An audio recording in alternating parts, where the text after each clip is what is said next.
When I was chasing my first million, I thought getting there would feel bigger. Like some clear moment where things clicked, where stress disappeared, where I finally feel like, okay, I figured this out. Well, that's not what actually happened. See, hitting 1 million didn't change my life overnight, but it did change how I see money. And looking back, there are a few things I really wish I understood earlier, because they would have saved me time, stress, and a lot of unnecessary pressure. So this video isn't advice from the top, it's perspective from the other side. If you're still on the way to your first 100K, $500,000, or even $1 million, this is what I wish I knew before I got there. 1 million doesn't mean you made it. I used to think 1 million was the finish line. Like once you hit it, you're done. Check mark. Safe, free, relaxed. But here's the reality, guys. $1 million is not a lifestyle. It's a foundation. Depending on where you live, how you invest, and how you spend, 1 million can feel surprisingly normal. Not bad, but not magical either. What changed wasn't my daily life. What changed was margin. Less panic, more flexibility, more room for mistakes. I wish I knew earlier that the goal isn't the number. It's the stability the number creates. Chasing the milestone matters, but understanding what it actually gives you matters way more. The first 100K really is the hardest part. People say this all the time, and I didn't actually believe it. Now I do. The first 100K is brutal because you're learning discipline, you're building habits, and you're fighting lifestyle inflation. And compounding hasn't kicked in yet, and it feels like pushing a car uphill. But after a certain point, especially after 100K, 300K, money starts helping you make more money. And progress stops becoming linear. It becomes lumpy. I wish I stressed less early on about speed, because slow progress at the beginning is not failure.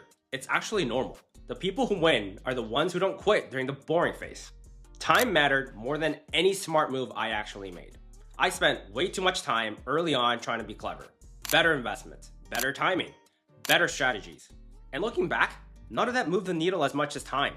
The biggest jumps in my net worth didn't come from genius decisions. They came from staying invested, not panicking, letting compounding quietly work. And I wish I stopped overthinking sooner, because good decisions plus enough time beats great decisions and constant interference.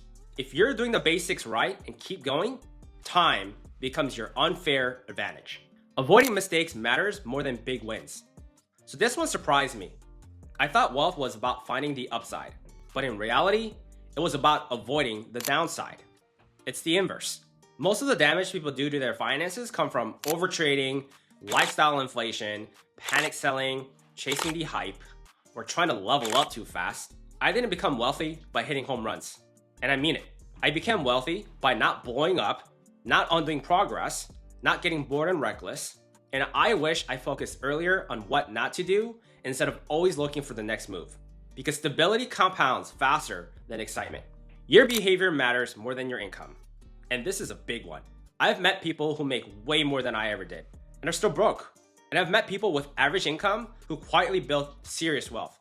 The difference wasn't opportunity. It was all about behavior. How they spend, how they react to stress, how consistent they are, and how boring they're willing to be.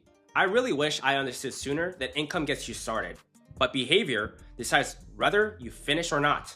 If you can control your spending, your emotions, and expectations, your income doesn't need to be extraordinary. Wealth doesn't fix anxiety, it actually reveals it. This one's personal. I assume more money would automatically mean more peace.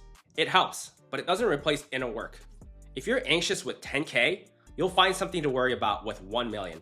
If you tie your worth to numbers, you'll just move the goalpost. I wish I spent more time early on building a life I liked, not just a net worth I can point to. And remember, money is a tool. It's not an identity.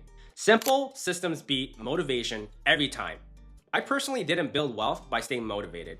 I built it by setting up systems that worked when I wasn't motivated.